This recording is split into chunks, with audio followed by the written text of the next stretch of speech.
প্রিয় বন্ধুরা, আজকে আমি তোমাদের দেখাবো যে কোনো ডকুমেন্টের ফ্রন্ট সাইড ব্যাক সাইড কীভাবে একটি পেজের মধ্যে নিয়ে আসবে। যে কোনো ডকুমেন্টে এটি করা যাবে। এর জন্য তোমাদের প্রথমে যেতে হবে প্লে স্টোরে।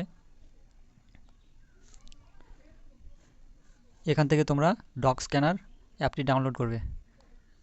এখানে লিখবো DOC, এই যে তোমার ডক স্ক্যানার, এখানে ক্লিক।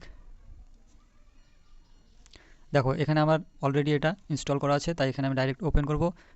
যদি তোমাদের এটি ইনস্টল না থাকে তাহলে প্রথমে ইনস্টল করে নেবে। এখানে আমি ওপেন করব। এবার তোমরা এই প্লাস আইকনে ক্লিক করবে, ফ্রম ইম্পোর্ট ফ্রম গ্যালারি।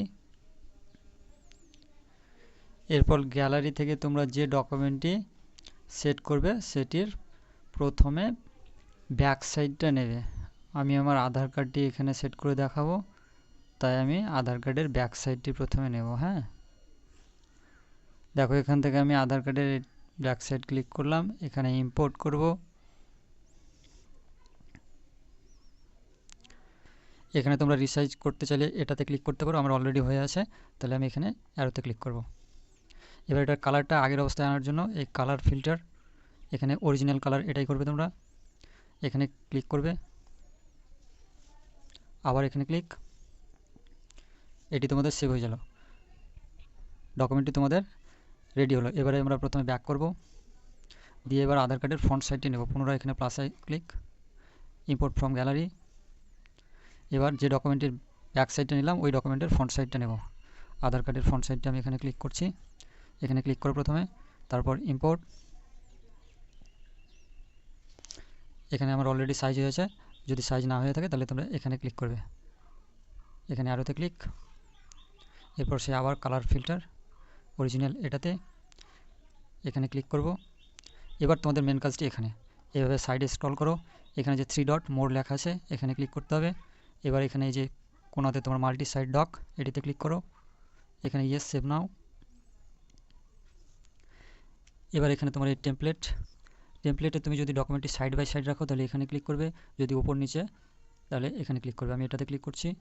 হ্যাঁ, এবার দেখো আমার আধার কার্ডের ফ্রন্ট সাইডটা এখানে এসছে। এবার ব্যাক সাইডটা কীভাবে নিয়ে আসবো, দেখো এখানে অ্যাডে ক্লিক করো। যে ডকুমেন্টটি নিয়ে আসবো সেটি আমার একেবারে লাস্টে থাকবে, হ্যাঁ নিচের দিকে আর কি। এইভাবে স্ক্রল করো, এই দেখো এখানে আমার এটির ব্যাক সাইডটা এখানে আছে। এখানে ক্লিক করলাম, এই যে উপরে কোনাতে ডান, এটাই এই ডান এখানে আমার চলে এসছে। হ্যাঁ, এটাকে তুমি ছোটো বড়ো সাইজ করে নিতে পারো। এখানে ক্লিক করো, এই যে কোনাতে স্ক্রল করে এইভাবে ছোটো করে নিতে পারো। উপরেরটাও তুমি সেম একই করতে পারবে, এখানে স্ক্রল করে বড় বা ছোটো করতে পারো। হ্যাঁ, এবার আমার এই কাজটি হলো। এখন আমি কি করব, এখানে নিচে ক্লিক এটাতে ক্লিক করব। হ্যাঁ, এটা স্কিপ করবে, বাই নাও করবে না, স্কিপ। তারপর এখানে এটা সেভ করতে হবে, এই সেভে যাব। এবার পরে এখানে তুমি সেভ অনলি দিস ফাইল করতে পারো বা সেভ এন্টায়ার ডকুমেন্টে করতে পারো। আমি এখানে অনলি দিস ফাইল এটাই করব। তারপর এখানে এটি তোমার একটা নাম দিয়ে দিবে। হ্যাঁ, এই ডকুমেন্টটার একটা নাম লিখে দিলাম আমি, যে কোনো একটা নাম দিতে পারো। এখানে আমি দিলাম MU, দিয়ে ওকে করে দেবে। এবার তোমরা এটিকে যদি PDF আকারে সেভ করতে চাও তাহলে দেখো এখানে PDF হয়ে আছে। যদি এটা JPG আকারে করতে চাও তাহলে এখানে ক্লিক করবে। আমার PDF করব, সেই কারণে আমি এটাই রাখলাম।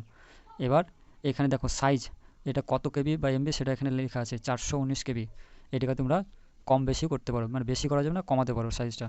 এবার তোমরা এটা কোথায় সেভ করবে, যদি ফোন স্টোরেজে করো তাহলে এটা, যদি কোনো ডকুমেন্টে করো সেভ টু মাই ডকুমেন্ট তাহলে এখানে এইভাবে অপশানগুলো পাবে। আমি এটাতে সেভ করব, এখানে ক্লিক করব, ইউজ দিস ফাইল, অ্যালাউ, এখানে ডান করে দেবো। দেখো এটি এখন আমাদের সেভ হয়ে গেছে। এবার আমি তোমাদের এটা ফাইলে দেখাচ্ছি। এখানে ফাইলে যাব,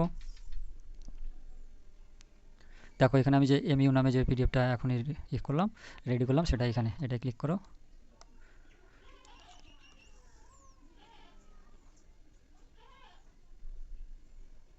দেখো এখানে এটা রেডি হয়ে এসেছে। আমি এটা আধার কার্ডটা শুধু সেট করে দেখালাম, কিন্তু তোমরা যে কোনো ডকুমেন্টই এভাবে সেট করতে পারো। হ্যাঁ, ধন্যবাদ সকলকে।